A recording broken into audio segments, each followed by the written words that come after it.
40-50 লক্ষ মানুষ একটা স্লোগান দিচ্ছে, লাব্বাইক আল্লাহুম্মা লাব্বাইক লাব্বাইক লা শারীকা লাকা লাব্বাইক ইন্নাল হামদা ওয়ান নি'মাতা লাকা ওয়াল মুলক লা শারীকা লাক। এত বড় সম্মেলন এবং এত বড় স্লোগান, এত বড় মিছিল, এত বড় লাইন পৃথিবীর আর কোথাও নেই।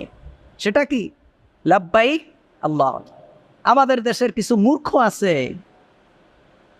জাহেল, এরা কয় বিশ্ব ইজতেমা নাকি দ্বিতীয় বৃহত্তম হজ। এমন 1 কোটি ইজতেমা হজের 1 বিন্দু পরিমাণ সময়ের মূল্য হয়। কার সাথে কি তুলনা করেন? আপনি কাকে কি বলেন? বউরে আদর করে মা ডাকলে হবে?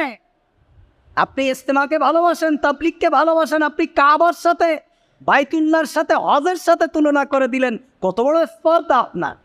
এরম সম্মেলন পৃথিবীর